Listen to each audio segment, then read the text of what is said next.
And we took the exact same route Yeah. that every single dealer took us on the test drive. This guy, he he just goes, he's the one who explained to me the Yeah. difference between German and Japanese cars. We get on the same route, and he goes, hang on a second, pull over. And he waited for traffic to clear. Whereas the rest of them, we were just in bumper to bumper traffic, really fun test drive. Yeah. We waited for traffic to clear. And he goes, there's kind of a 90-degree turn at the end of this road. And he goes, when I tell you to hit it, I want you to floor it. And he goes, do not take your foot off the gas until we get around that corner. He goes, trust me. And I'm like, are you freaking kidding me? And I mean, he just absolutely Yeah. demonstrated the handling Yeah. capability of that car. Sold. Done. Welcome to the Small Business Safari, where I help guide you to avoid those traps, pitfalls, and dangers that lurk when navigating the wild world of small business ownership. I'll share those gold nuggets of information and invite guests to help accelerate your ascent to that mountaintop of success. It's a jungle out there, and I want to help you traverse through the levels of owning your own business that can get you bogged down and distract you from hitting your own personal and professional goals. So strap in, adventure team, and let's take a ride through the safari and get you to the mountaintop.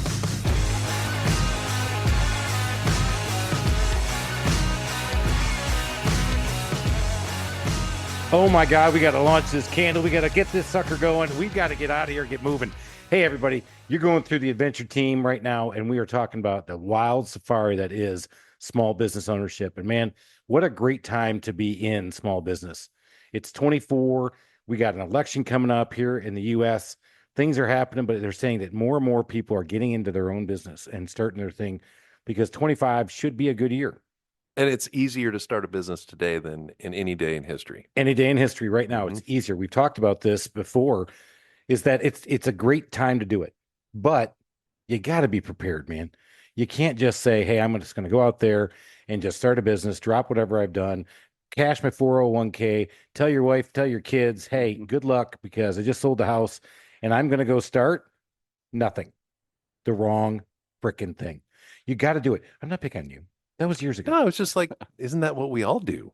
It is, but You- you can't pick the wrong thing and you can't come into it without a plan.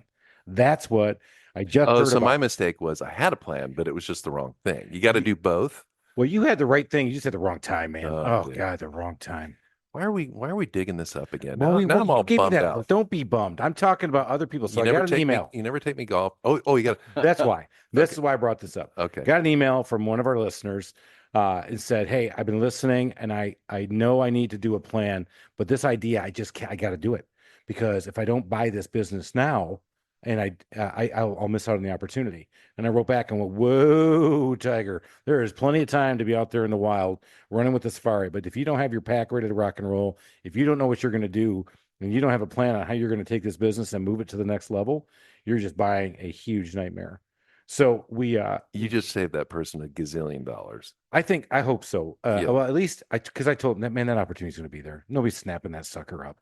It's not, it's not a bad business. I don't want to get into too much of it, but it could be a good business, but you better have a plan, man, because even a good business, in your case, good business with a great business plan, a great operator, shit still goes wrong, man. Yep. I mean, there's so many variables outside of your control. So that was the feedback I gave him. I was like, "Whoa, man, don't be sold on that. This is not the late night. Hey, I got a plan for you. Are you interested yet? Oh, but wait, there's more. No, you got to slow it down, man. Be methodical before you jump in, and then when you're ready, jump it.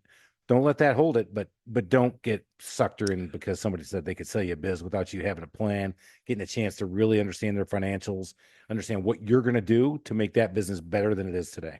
Chris, and everybody listening, I do give Chris a lot of crap. And I love the fact that people reach out to you every week. And I love the fact that you are a busy dude. You're kind of a big deal, and you spend time with every single one of them. So Yeah, hats off to you. I'm not wearing a hat right now. you're So not. yeah, hats I off. appreciate that. I No, knew, I knew man. there I was. tell you what, I didn't even. I was waiting for the other shoe to drop, but no, I do. I take the time.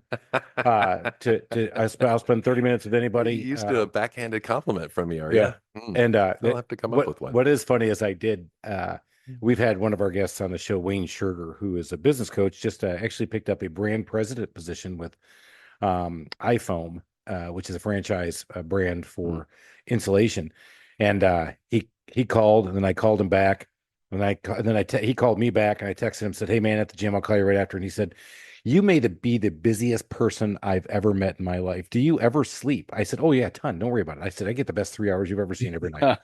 I said, "No, it's not that bad." But still, Wayne, props to him. I know he's actually pointed some of his franchisees to start listening to this to understand that franchising is one thing. Franchisors are here to help, but they're not here to help you run your business the whole way through. You still have to have some chops and understand some things around those edges, fill in those gaps that the franchisors have.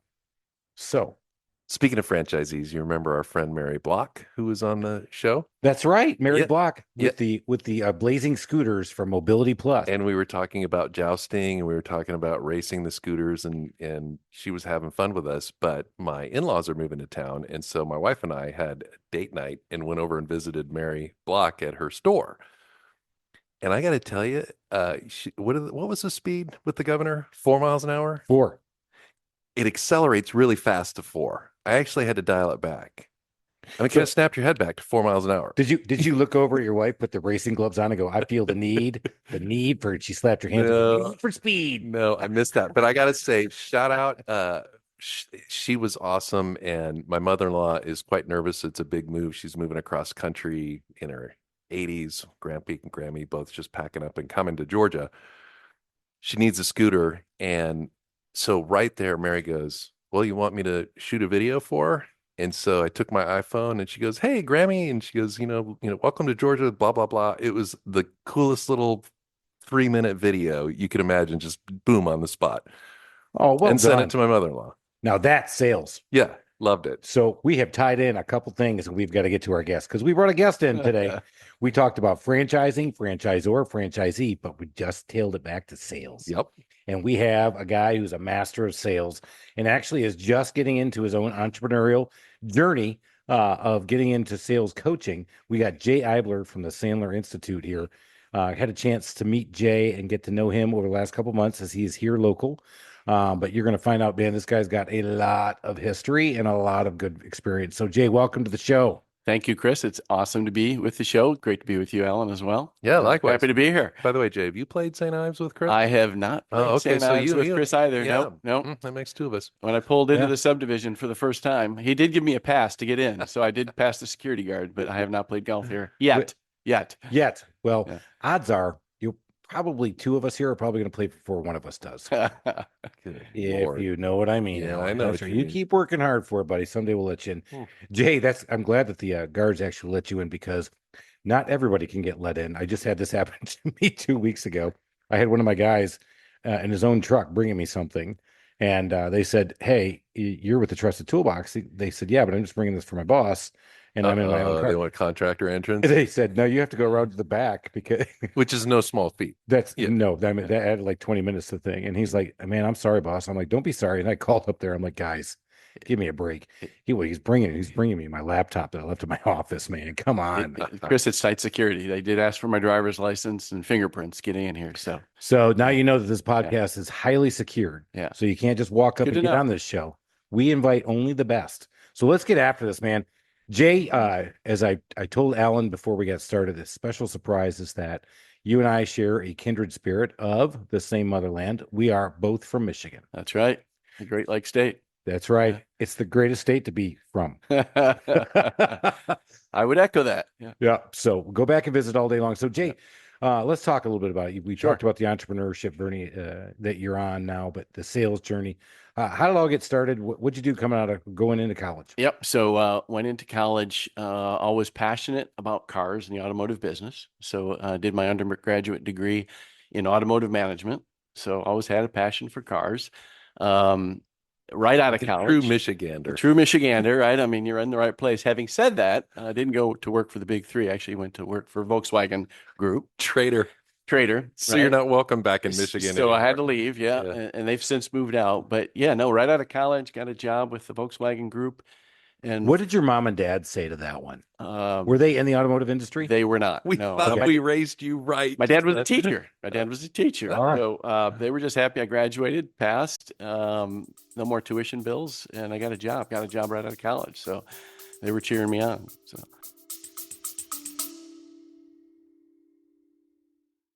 Do you have what it takes to start your own business? Are you tired of the 9 to 5 corporate job and ready to make that leap into entrepreneurship? You need to check out From the Zoo to the Wild, the book by successful entrepreneur Chris Lalomia. This book is a unique perspective on the journey into the wild world of home services and delivering excellence in service while working in customers' homes. Lalomia shares his path to success in this industry, including proven customer relationship strategies, award-winning customer experience processes, and a unique approach to training a team of service technicians to perform at the highest levels.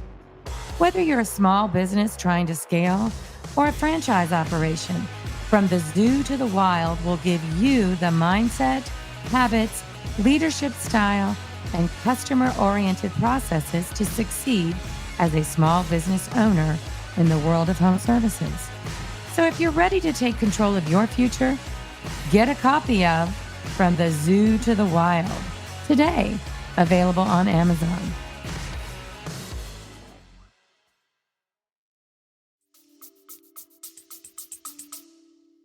That's awesome. Because I will give you my story. So my dad was not in the automotive business. We were in Michigan, and my mother was a nurse. So again, not in the automotive business. And my first girlfriend, her whole family made parts for the automotive business. Okay. Well, my dad always had Oldsmobiles. And then we had a Ford Econoline, the shaggin' wagon Yeah. van. And then he had to start traveling around. And so he traded in a car and got a car used, and it was a Nissan. Right. I pulled up to my girlfriend's house with the Nissan, and I come walking up, and her grandfather's there, and he's waving at me, giving the old hi sign, right? Smile, smile. And I see him do this, and he goes and locks the door and walks away. And I walk in, and the entire family is lined up going, "What are you driving?" Wow. Oh, it was on You don't like do that, Donkey right? Kong, Yeah. man. Yeah. Wow. Oh my God. I had to sit there and defend him and say, well, first of all, it's my father, it's not me, sir. Right. I mean, I wasn't even sirring because Yeah. we don't do that in Michigan. Just drove Yeah. the bus over your dad. Oh, I don't. Oh, hey. Beep. Yeah. All right. So, girlfriend, high school, Hello. Catholic boy. That's right. Hey, you know where I was going. Oh, yeah. Somebody's getting the bus rubbing over. But sorry. So you go into Volkswagen, but you immediately move out of state. Yeah, so probably 4 years in Michigan. Now, at the time, Volkswagen was based in Troy. So that's where I started. But yeah, immediately started this track where I was moving every couple of years. So went from Michigan to California, to Arizona, back to California, all over the country, really. I've lived in every part of the country with Volkswagen. So 30-year career with the group. And got transferred here to Atlanta. Gosh, actually, I'll never forget it. We moved here. We started our house hunting journey on September 11th, 2001. Hmm. So keep that in mind. That's 9/11/2001. Yeah, yeah. So you were here when that happened. We were living in Boston at the time, so Oh my we God. flew in from Boston. Keep in mind that Boston's where one of the planes departed from. But yeah, we were in our hotel waiting for our realtor to start our house hunting journey, watching everything unfold on the news. So yeah, that's when I moved here, and been here ever since in Atlanta. Holy So, cow. yeah. That's we've had a guest on, Ian Hay, who's now a 3-time guest on our podcast. He is now on his way to the SNL 5-time record of all. But Ian talked about with 9/11, that became his journey into Homeland Security. Was that and right? being Okay. private sector, being able to help people with that. And we've talked a lot about that because here on the heels of yet another anniversary of this, Sure. Yeah. we all remember vividly where we were, and you Yeah. just replayed that. It's a moment where you never forget, hey, where were you? You know, we absolutely remember literally waiting for the realtor. Oddly enough, our realtor's husband was in Boston. We were moving from Boston, so he was sort of stuck there because everything shut down, as you know. So obviously we didn't start house hunting that day, but that's when we started our move to Atlanta. So How about that? Yeah, that's something. So Jay, in your automotive management career, yes, you obviously found your way to the sales side. So Yeah. talk a little bit about your first sales. Yeah. Let's talk about how I first hit my chops, how I started doing sales, and then automotive sales. As we all know, we all have that used car salesman idea right in our head. But yeah, right. so what did Yeah. you do? So probably early on in my career, I got some good advice from some mentors that the The fast track at the time was to get into the sales area. So I did. So probably, I don't know, 5 or 6 years into it, I got on a career track. Volkswagen Group had a very specific career track, various jobs that you would take, and which is why I moved around. So first job was a district manager calling on dealers in Phoenix, Arizona. It's my first gig. And yeah, I just fell in love with it. It's I always tell people it's like a sport, right? It's challenging. You need to prepare like a sport. You win and lose like a sport. And so anyway, 5, 6 years into my career, I stayed in the sales area and ended my career with Volkswagen Group in 2019 as a sales leader here in Atlanta. So when you get into sales, did they train you? Did you kind of like trial by fire? What did they do? Especially at German. I mean, Sprechen Sie Deutsch. I mean, these guys had SOPs all over the place, boy. Yeah, sort of on the fly. So it was one of those situations where, hey, here's your territory, here's your laptop. Actually, at that time, here's your laptop, here's your pager. I don't even think we had cell phones then. Here's a map, and this is your territory. Thomas Guide. Yeah, start. Seriously. Ooh, sounds like the enterprise days are coming back down quickly. Seriously, and start calling on these dealers. And so training came over time, various courses and two-day seminars. We'll get to that eventually. We'll get to that eventually. But literally, again, I think eventually I got a bag phone. Remember those in the car? But I would be the guy that would pull over at a payphone with my pager and return calls. So that was in the 80s, I guess. So. Think about that, right? You got Jay sitting on the side in Arizona. It's dusty. The cars are flying by him on Route 66. And he's over there, 25 cents. 25 cents. Deposit 25 cents more for a more call. What? No, wait. No, hang on. Anybody got a quarter? Yeah. No, at least they gave me a number, right? They gave me that call-in number. So you had punch a in the call-in number. yeah. Punch in the number and make your phone calls. But literally at a payphone. I'm not kidding you. So I'm going to say the best salesman experience that I ever had at a car dealer was at a VW dealer here in Atlanta. Was that because of you? Jim Ellis? Yeah. All right. Well, I'll take some credit for that. Absolutely. Yeah. Look at this. Yeah. I mean, joking right now? No, as a matter of fact, I needed just a runaround car. Yep. And I like German cars because I'm tall. And so I like bigger cars. And Yep. I love that. yeah. And I also like the fact that they're just more about connecting with the road, whereas it seems like the cars from Asia are a little bit more about the tech and it's just, by our preference. Sure. So my wife had an idea of what kind of car we were going to get, so that we had this list. I slid the Passat in about fifth. Okay. And we ended up getting there, and it was that same dealer row, and we went from one to the next to the next. I said the exact same thing to everybody. I'm like, we're looking at these three cars. You're number two. Please tell me why your car is better than the other. Help me make this decision. Okay. And we took the exact same route that every single dealer took us on the test drive. This guy, he just goes, he's the one who explained to me the difference between German and Japanese cars. We get on the same route, and he goes, hang on a second, pull over.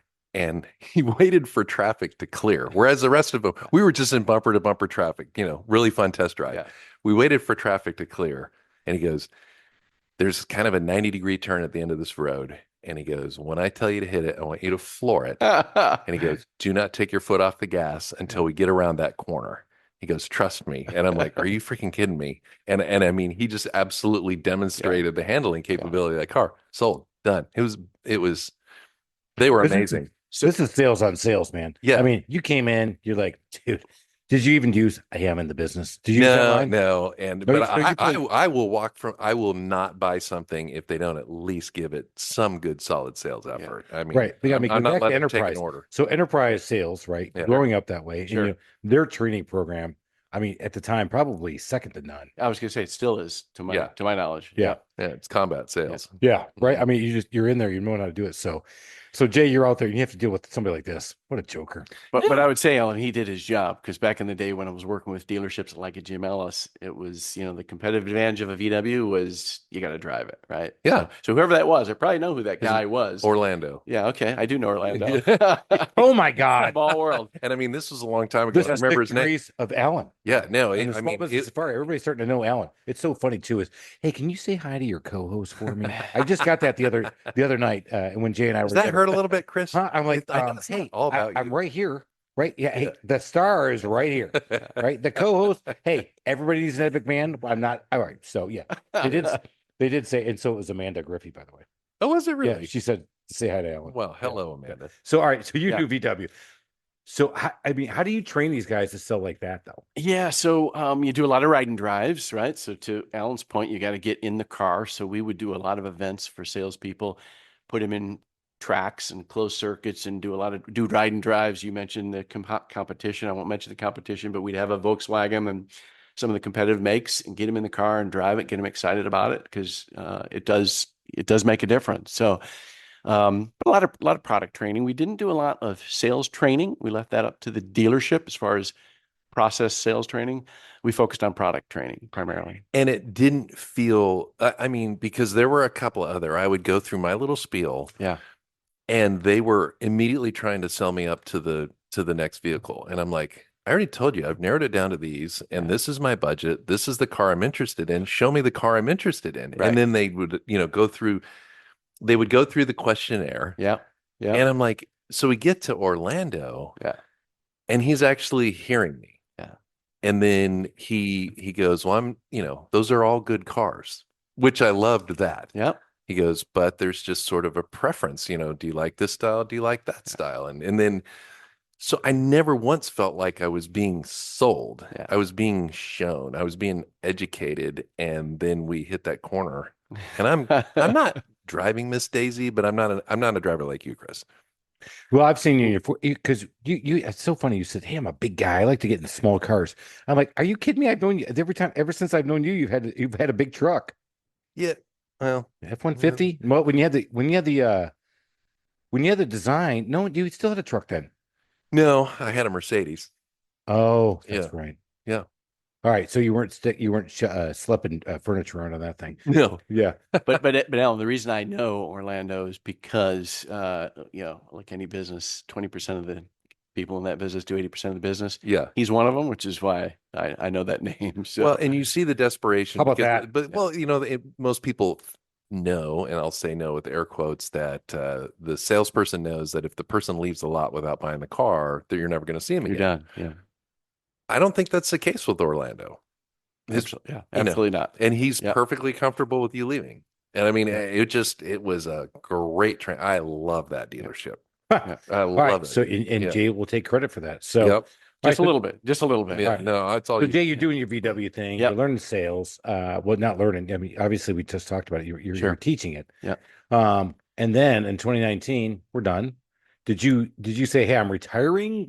So let's talk about the entrepreneurial journey. What Yep. leapt you into this? Absolutely. Because a lot of times, sometimes we choose, and sometimes it chooses us. If you know what I mean. Yeah. How about a combination? So the journey is as follows. So 2019, like any big corporation, going through some restructuring, right? And so because of that, I had an opportunity to make a decision. Do you want to stick around and see where you land in the restructuring, or do you want to leave, right? In my case, an early retirement. So I was in a position where leaving was pretty lucrative, a good opportunity.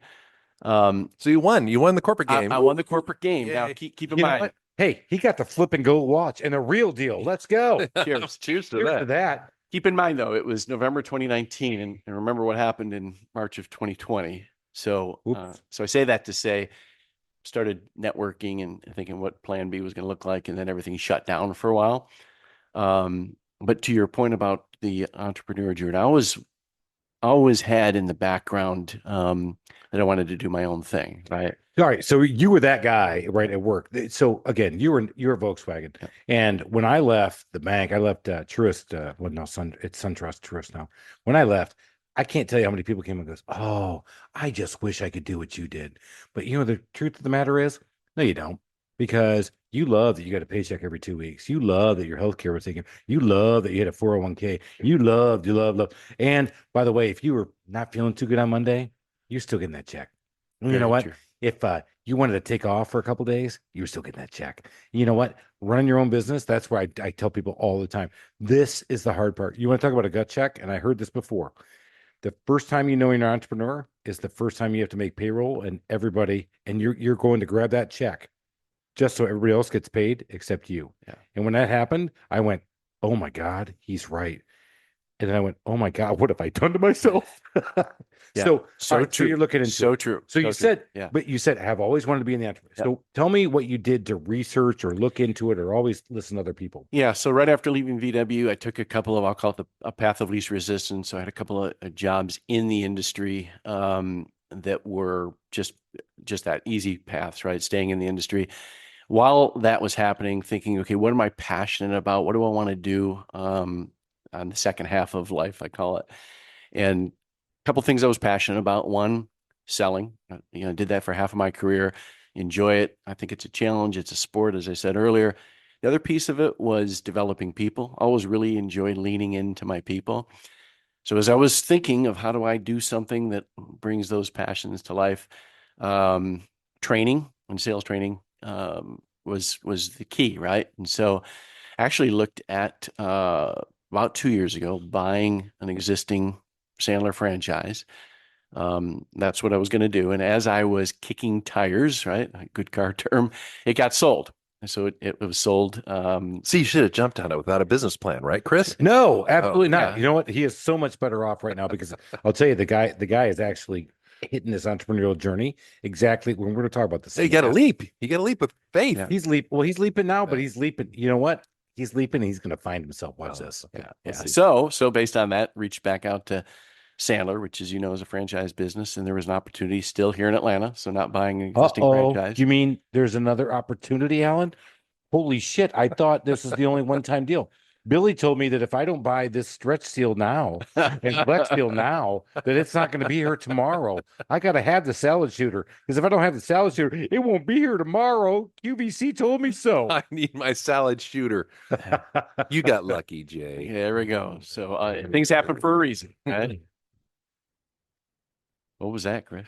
That was me saying that's some bullshit. It was as my plumber from Jefferson would say, that's some bullshit. I haven't quite earned the finger yet, but He's getting there. there's- He's working it. That's the precursor to the. That's what he knows. That's what he knows. He's won. Okay.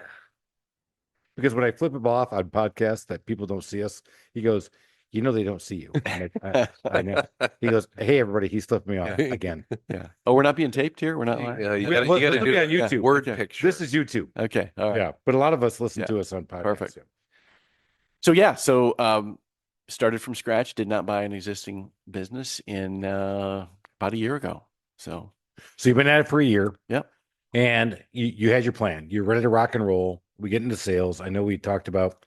We're going to come back to the techniques. So Yeah. they taught you the techniques, but you have found your own way to start building your business. So what are you doing to build your business? yeah. So absolutely great. So they do teach you the technique. Obviously, Sandler, like any other program, they have a program. So certainly some training and getting certified in that. But it's interesting. Primarily, to your point about a plan, doing a lot of networking, doing a lot of cold outreach, doing all the things, quite frankly, that I train clients on how to do that stuff, right? We create a cookbook, and the cookbook is your plan, to your point earlier about a plan, and it's cold outreach, it's networking, it's looking for referrals, leveraging your existing sphere of influence, and growing it client by client. It is silly watching Jay do what he's doing. So Sandler is a commodity, if you will, but it's actually a really known commodity. Once people see it and understand the Sandler sales process and how it helps them in their business, when you don't have a sales process documented. So in my company, here's my growth path. I was really good at sales. No, I really wasn't, but I was the owner and I was super passionate. I won a ton. And then I became a sales trainer because I was training my other estimators. And I was a really shitty sales trainer because I knew how to sell, but I couldn't train these guys because I had never been trained in this stuff. So then Because screaming at him didn't work, right? Yeah, well, it should have. I don't know why. The threats of bodily harm. And I always felt I was a great leader developer as well, but and so that's why I have a Damodel. I mean, come on, guys. If you want to see the Damodel, I posted it on Have you? quite a bit. Oh, yeah. good. Yeah. Oh yeah. Yeah. Ron, you met Ron Truman, my West Yeah. Virginia operations Oh, manager. yeah. I said, Ron, get in here. I said, I got the Damodel out. He goes, oh, sir, am I going to get one? I'm like, I said, you're going to get one of them, but just only one. But back to it, we didn't have it. So now I have a sales process. And then I brought a Sandler group in to help. But here's what he did. He didn't say, "Hey, I'm going to lay Sandler on you guys." He goes, let me understand what you're doing first. And then he says, "Huh, I think Sandler can help here, here, and here." And this is before I met Jay. And sure as shit, within 1 year, my sales guys have already improved 5%. It's not like 55%, but especially in home service sales, with where we're going right now with the downturn, it actually started to improve. And I was and so excited. And then Jay met my sales manager, Goody, who you know, at a BNI group because he's doing the right things to build his own business. Sandler tells you, "Hey, we do this, but go out there, build your network." So what's that do? Well, that opens them up to NARI, which you guys all know I'm part of NARI, and I'm part of the national NARI group. And so that's all the remodelers all around the US. Hey, is Neri in Australia? We got- NARI's not in Australia because So we're you're- National Association of the Remodelers. National, not international. Yeah, I guess we're North American. North American. So we're in fact we're not in Mexico, but we might be in Canada. I mean, we've got a intergalactic audience, so We do. you can't just throw out tech talk like that. yeah, Neri. you're right. Our You're right. Aussie I gotta friends. throw this up. So Yeah. I'm part of a national board, the remodeling industry. They asked me to get involved, which is really cool, and talk about marketing, which is even better. And so I'm the head of the marketing committee. But back to what Jay's doing, excuse me, as he's building his business, he's getting himself out there, and he's doing all the stuff that all of us do in the beginning. You're doing shit. You're like, "Man, I ain't making the money. Oh my God, I got to drive 2 hours and do this. Oh my God." He just asked me to come speak and give a freebie for an hour to 22 people. And it was so funny because he just did this on Tuesday, which was very timely. And what you don't know, what I said behind the scenes was we had 22 people, and my NARI compatriots here in Atlanta were like, "Oh, I'm so thrilled." I'm like, "No, I'm so pissed that the fact that this guy came in and dropped all that gold and we had only 22 people." And they went, "Well, we just heard from 3 of them who are ready to go." They're like, "So maybe it works, maybe it doesn't." You don't know. We don't know. What an interesting thing that you have to employ what you're selling in order to sell what you're selling. Yeah. So Yeah. crazy, right? Yeah, Well, that's right. And to Chris's point, I recall, to your point about plans, starting a new business, a guy that's been doing this, what I do, for a long time in another part of the country.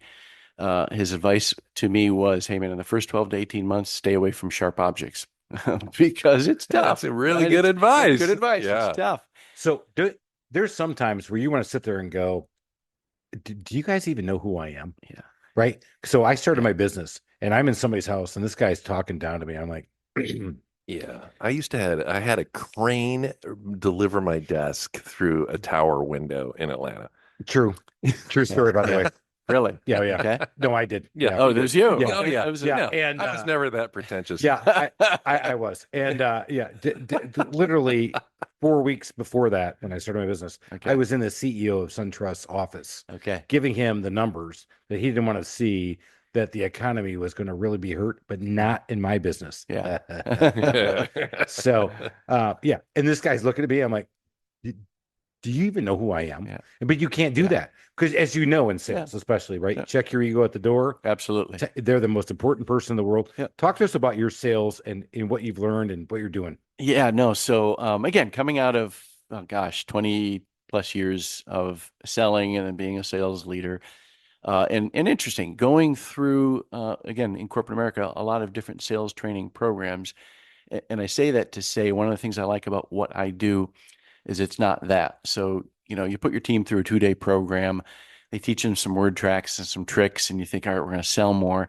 And I'm sure you both know it doesn't happen that way. The reason I use these sports analogies is we're at St. Ives, right? You can't be a scratch golfer overnight, and you can't be a rock star salesperson overnight. So what I like about our model is it's reinforcement, it's coaching. It's not 2 days. In many cases, it's a year or more. And I wish quite frankly, when I was in corporate America as a sales leader, I wish I had Sandler, quite frankly. I didn't. I had different programs and processes that were not as effective. So let's talk about that for a minute. And actually, I told Jay before, I'm like, don't go on and start talking about Sandler because, as he already knows, I'm a big fan of the process. So I kind of want him to, because my whole career has been in sales and I've had a lot of sales training and I've met Sandler trained people, and I kind of hold them in this higher regard. It's hardcore, and Really? I've seen the books, Yeah. but I don't know what they do.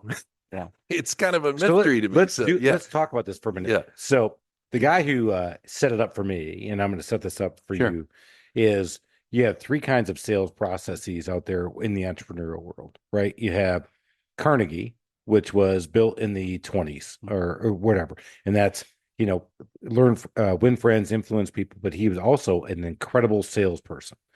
Two, David Sandler came in and said, you know what? I like the process, but let's do this. And the third one, and this is the one that Chris has employed, you just fucking wing it. And that's what I do, baby.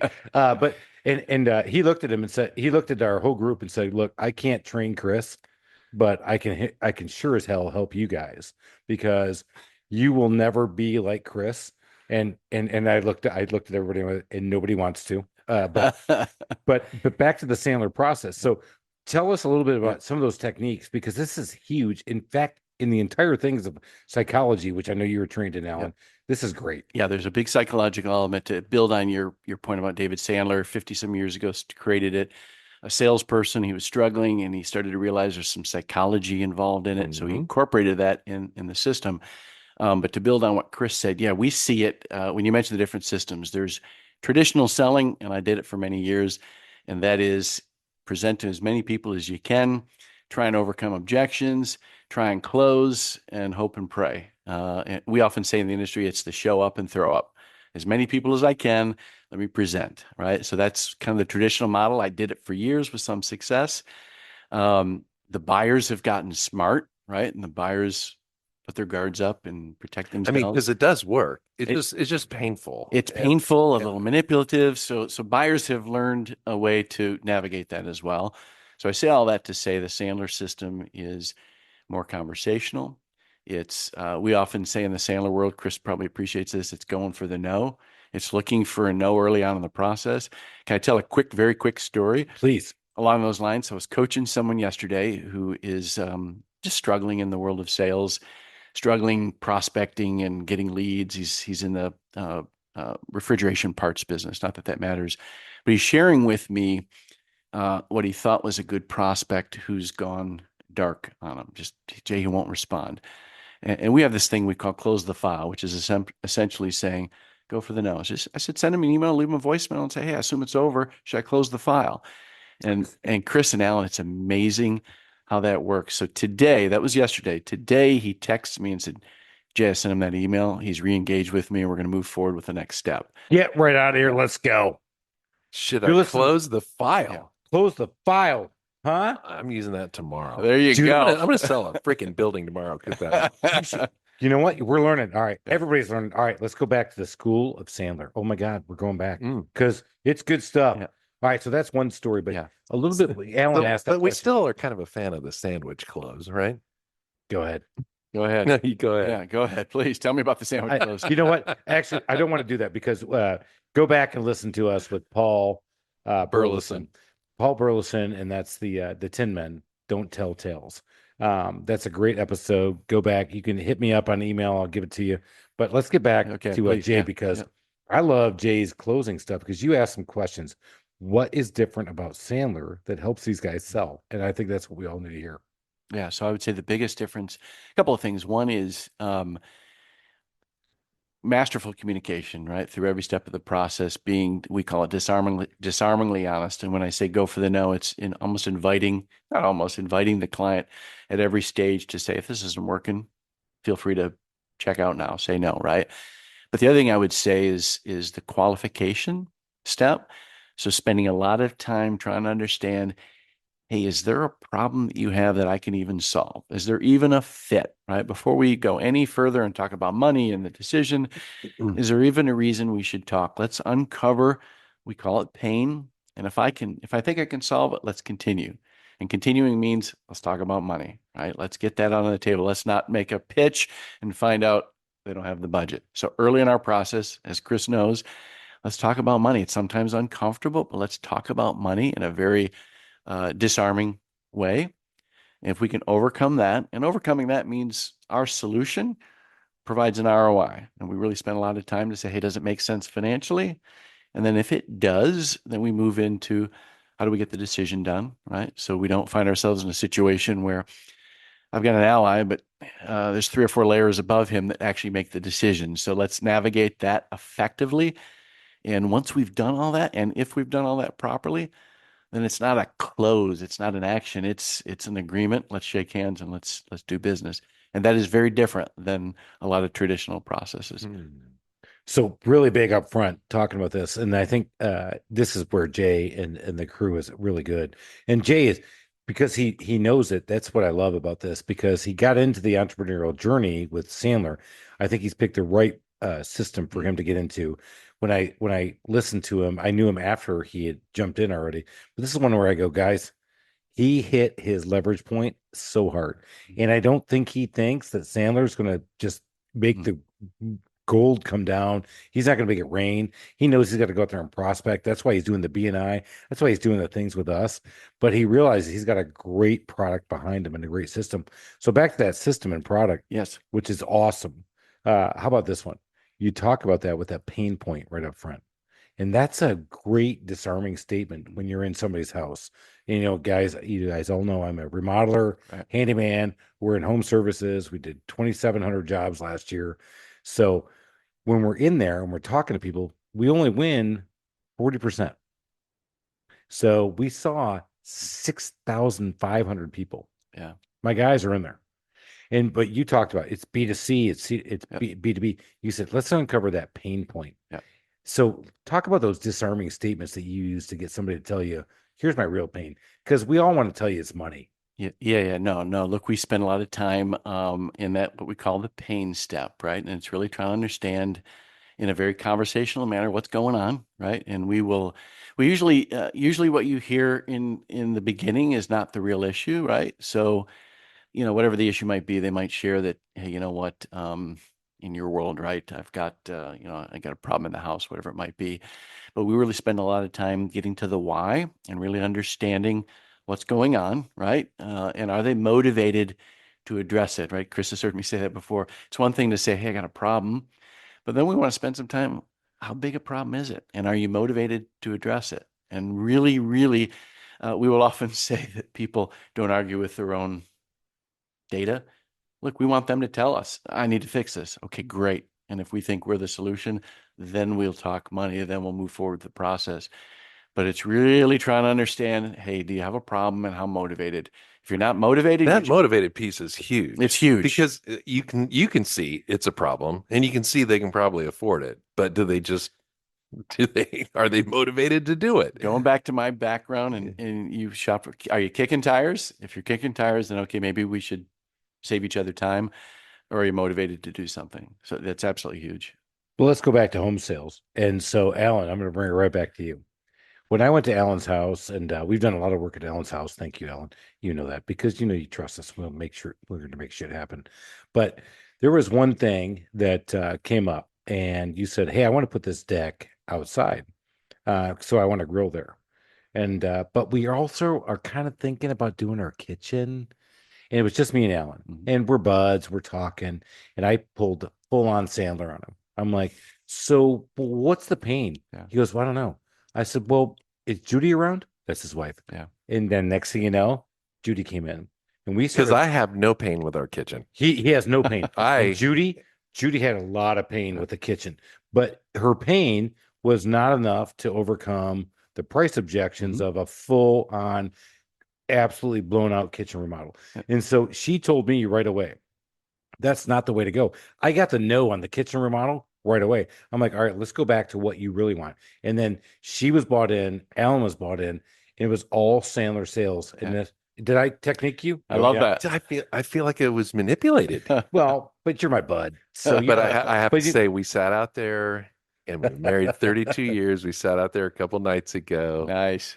and it's a little private barbecue deck. There's a nook on the back side of our house that can't be seen from the street. And Perfect.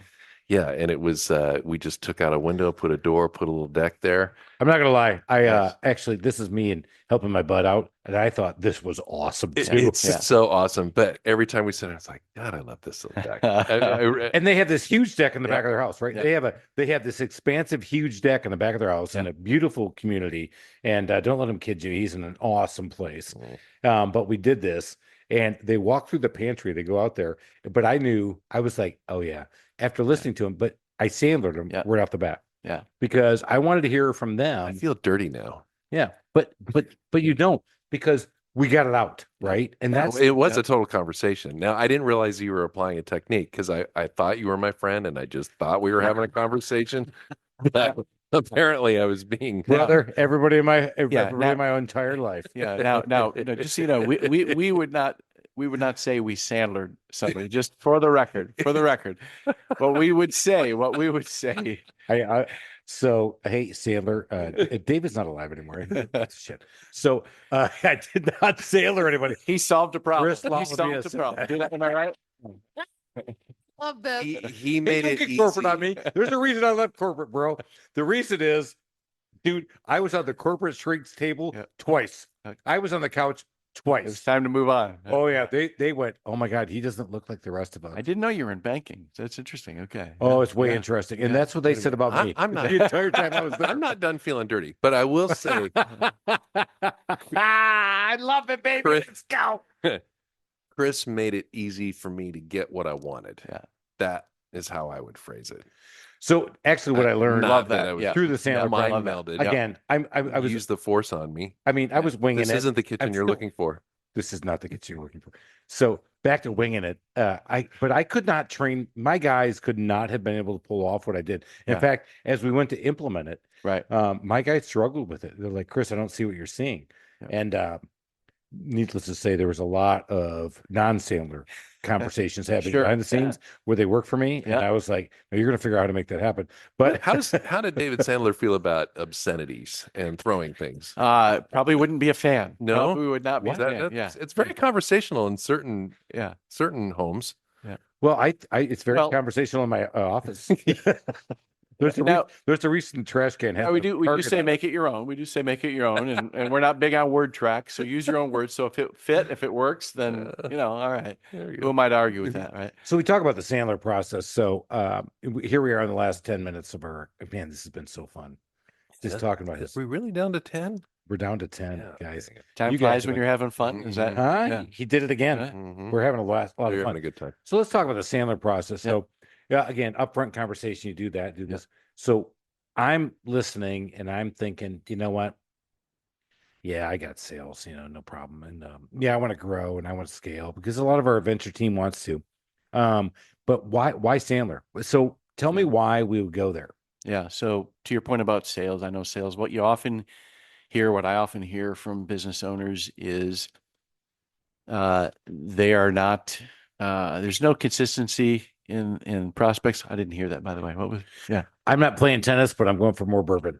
Oh, okay. Alan's got to go practice tennis after this. And I was like, screw you, dude. Give me a little more swing All right. fluid there. All right, let's go. Yeah, All so let me rewind. So I'll rewind. right. Hey, Michael, Good cut Lord. that out. No, guess what? Michael never is going to He cut that never out cuts it out. because he went to a big boy job and he stopped doing all that stuff. Yeah. Michael, It's missing basically his imaginary Okay, I'm intern missing at this this, point. yeah. he's my intern who used to cut this thing up for him. Got it. Okay. But Make he, it sound but really he cool. never did. And Okay. so Chris listens at like 3 times speed. So he Yeah. sort of misses the fact that Yeah. you're listening to this great podcast. And all of a sudden there's the, hey, Michael, cut here and go back 30 seconds. And That's it's just notes to production. notes Is that to what you got? production Okay, that are all right. just out in Australia. To be right fair, now. right, we're going to come back to Jay in a minute. But to be fair, I listen to everybody's podcast at 1.5. I can't even listen to ours at 1 because you talk too fast, Alan. Oh, maybe it's one of us. God. Okay, maybe it's me. All right, back to Jay, please. Can we? So process, yeah. So Please. process. I think that's what we're talking about. So look, often what I hear from business leaders, sales leaders that are doing it, as you said, winging it, is you hear things like inconsistent lead volume, inconsistent pipeline. They're trying to track deals, and they get really happy about their pipeline and find out they only close 50% of that, and all of that happens when you don't have discipline around a process and a system.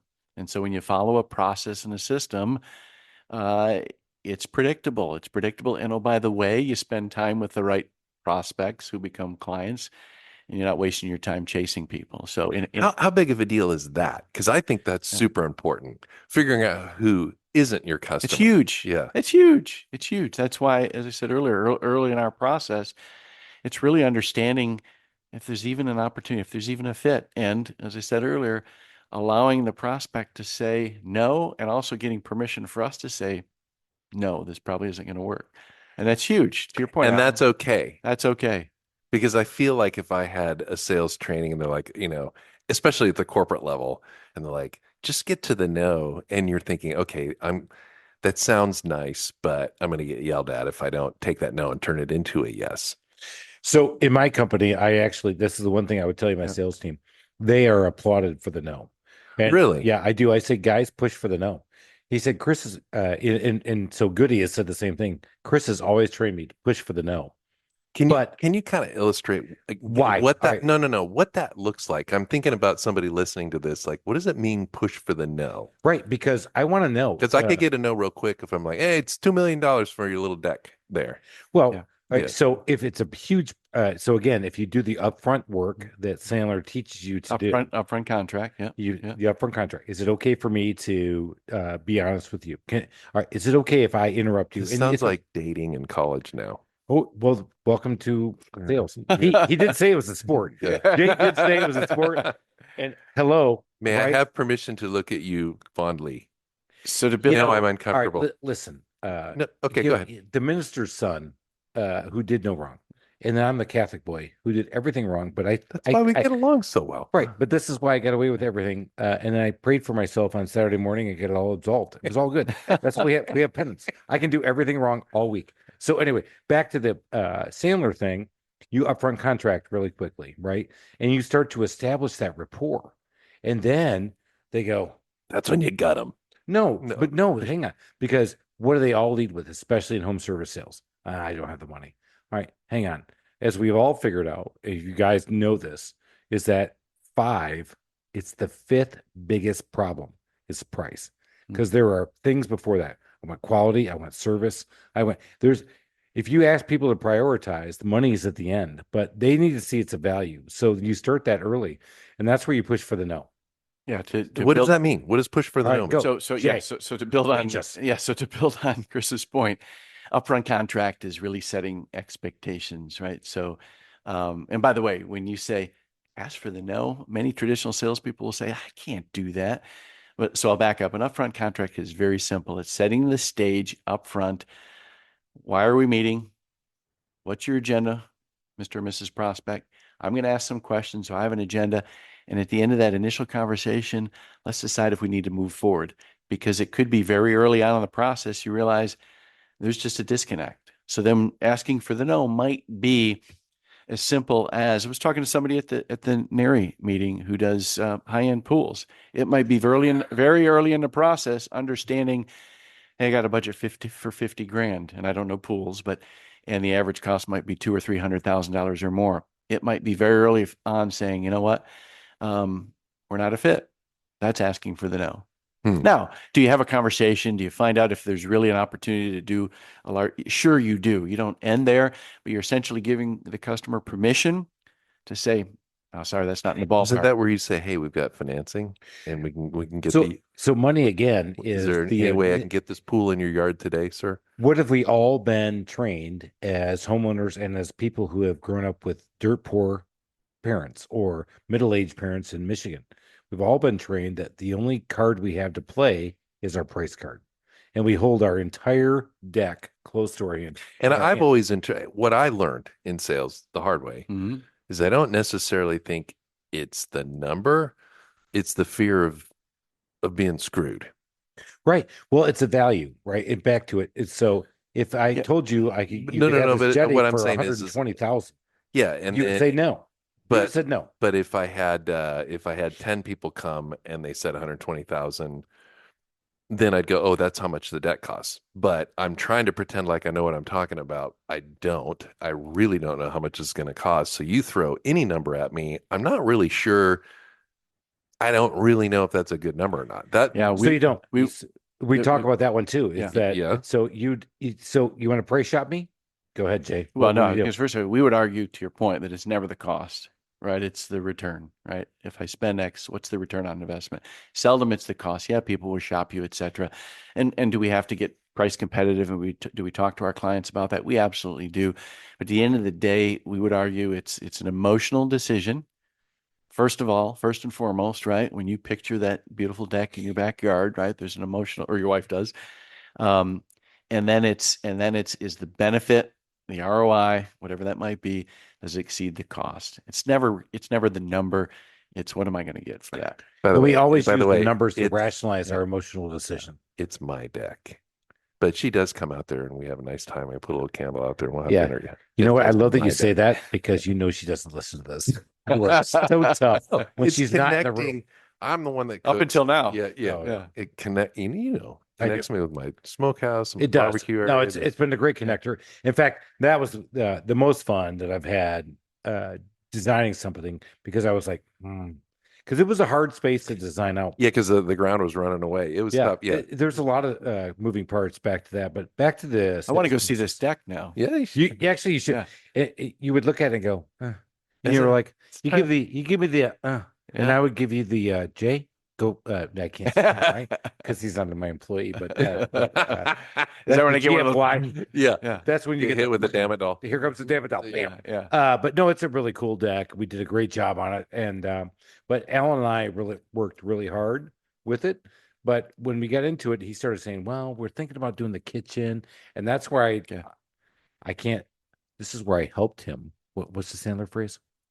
Bent me over. Free consulting. Oh, You gave him some free consulting. No, I Sandlered him. I No, was okay, like, Sandler. No. Chris, you did not Sandler him. Did not Sandler him. I did though, bro. I so did. Mike, I was like, Mike, cut the Sandler. all right, why is Sandler so good? I'll tell you why. Because it helps you train your guys and to help sell your services. Or Because girls. and ladies, of course. I mean, in fact, in my world, ladies could be a way better salesperson. But going back to it, because we gotta wrap this sucker up, man. We're man, this is so good, right? Sales is so I fun. want you to know she still talks about that kitchen. So Yeah. it's still there. You might get both. Well, there Yeah, you no. go. Boom, boom. Hey, Yeah. all right. Well, I'm not going to Sandler you. I can't do it. Well, David's done, man. Come on, Dad. I can't remember this stuff. Oh my God, I think I just heard his ghost. But so we're talking about this. Here's how it's helped me so much, and that's why when Jay got into this business and he came to us and he had this model with him, but he had the business sense behind him. There has been 2 other people here in the Atlanta market that have called on me, and I didn't do it. Then Goody said, "Hey, you got to talk to him." And I talked to him. I'm like, you know what? This guy kind of gets it. He's not doing the pushy sales shit. He's not doing the, hey, Sandler's the best ever. Oh my God. All your teams, all 15 of your salespeople knew. Oh, no, he didn't do all that. He didn't come over the top and like overwhelm me. He actually Sandlered me. But Here we go again. right, Mike, cut that. cut that out. Jay, let me put a little more bourbon in your So glass. no, I loved it, but I love that he's doing it. So he's working the angle, he's working it, and I mean, I'm in his camp, man. I am absolutely 100% telling you guys. You guys want to get into Sandler, you want to understand more about it, go figure it out. Jay Eibler at Sandler Sales. So it sounds like the program's customizable though. No company's too big or too small, and yeah. That's correct. Yeah. Yep. So let's give Yep. it the pitch. Yep. No, absolutely. So absolutely right. So it's a process that we follow. Engagements can vary. Can we adapt to many industries? We absolutely can. And to your point, Chris, yeah, reach out to Jay Eibler with Sandler here in Atlanta. We'll put that in the show notes so you guys can figure it out, because I know you're all driving around, you're trying to go out there and make money, because that's what we're all doing every day. Wouldn't it be nice to make more money If if you could just Sandler people? can we go more? back to the Simon Sinek? What's my why? My why. I in the know you're beginning- wise because you want to be on that big freaking boat with a giant wake, knocking people off of their paddle boards and stuff. All I'm thinking is Is he not there yet? Can't say cat. Is he there yet? He's No. pretty close. Okay. Yeah. I'm Where going. you going, son? I'm going to go to Yeah, go Belize. Belize. Actually, Play with the monkeys. after I go to the Atlanta Braves suite tomorrow night. Nice. Look at you. Look at me like that. Huh? Yeah. You Is that, like is that the game. Trusted Toolbox Suite or? No, I got Okay. invited in because I'm kind of a big deal. Are you kidding me? I can't do that. The guy doesn't know how to sell. He does know how to sell. I get in there because here's what Sandler taught me a lot too is you don't know what you don't know. I'm going to leave you guys with that nugget. We've had a lot of gold nuggets tonight, but when I learned that one, that was a game changer for me. You don't know what you don't know. And I grew up, as Alan will contest, and you guys have all listened to me. A test. Whatever. See, I'm that smart because he's wrong. I'm right. Yeah. Check the facts. I won. You're gonna slash my I won. tires. Yeah, I am. So it's hard to go, I don't know what I don't know. And then when you find that I don't know what I don't know part out, you find out that maybe the kid didn't want a Jetta. Maybe the kid didn't want this or that or the other. And so you're trying to figure it all out. And that's the hard part because you're like, well, your house is in shambles. So you need to get it all fixed. Like, I don't care about that. I just want new countertops. I'm like, okay. Yep. Why? And so you start asking those questions. And that's where it gets hard. And you said the keyword why. Getting to that why. Really trying to understand that. Jay Eibler. Yep. God, we could talk Sandler's about the Tales. why. And I We can could do talk the about the last why four for a long questions, time. but guys, No. we're out of time. Yeah. Chris, We're can, gonna have to. can we do a Go Lions since we're both from Michigan? Can we do it one more time? Go Lions? Go Lions, There we baby! go. Let's go! Are you kidding me? I've been my entire life. You got the right coach. I got the right coach. Yeah, So check absolutely. this out. Grew up. So did Jay. Here's how we grew up. We had 4 channels because we were old. I'm going to put it One in of my them's category. PBS. Yeah. No, and the 3 The networks. 4th one was CBC. We had the Canadian. You had the channel. Canadian broadcasting. Of course. Yeah, bro. Right on the That's border. right. We were right on the border. So I could watch Canadian hockey. Yeah. And that was was big. all Hockey night Friday- in Canada, right? Canadian hockey different than other hockey? Yeah, we were the best. And I say we because I'm in Michigan. Hockey And that night was in just cool. Canada. Hockey night in Canada, Yeah. bro. It did the best. Don Cherry. Yeah. Don Sherry, absolutely. Oh, I Oh my remember God. Don Cherry, the big mullet. Yeah. Yeah. Don Cherry. So my kids' friends come over and say, "Is your father? Is he from Canada?" I'm like, "Oh, screw y'all! I can't even do y'all." Yeah, So yeah. anyway, It's so we only had 4. All right, check this out. Growing up, I could not watch a Lions home game until I came out of network. So every Thanksgiving, we would go to Toledo, Ohio, to my aunt's place and watch my only Detroit Lions game my entire life growing up, unless they were traveling. Oh, because of the blackout? Yeah. Oh, Because yeah, you sure. remember those fields? Yeah. Because if you didn't have, and we had the Silver Dome Yeah. when I was growing up, Pontiac, Michigan. Yeah. which was huge, and we could never fill it up. And I could never watch the Lions.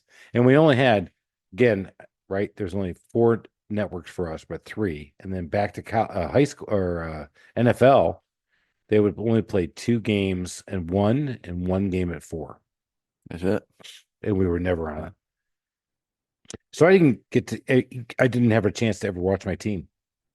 When But they grew were up- on every Thanksgiving, though, weren't they? Weren't they? They every were. Thanksgiving? Absolutely. It's a Yeah. tradition. Yep. Yep. And that was the thing. So we go to my aunt's place, and my dad and I would lock down. My dad was a Buffalo Bills fan because in Buffalo, and we would lock down. And he wasn't a sports fan. I was a sports fan. I mean, this kid could not get enough sports in his. I mean, I had every sport I ever played. He learned with me. Yeah. He learned to skate with me. He learned to play baseball with me. He learned. I mean, everything we did. We learned to play soccer together. He Oh, was yeah. my coach. Wow. And yeah, so he'd watch with me. And my mother, God rest her soul, who used to say, I forgot how hard it is to watch a sporting event with Chris when he's invested.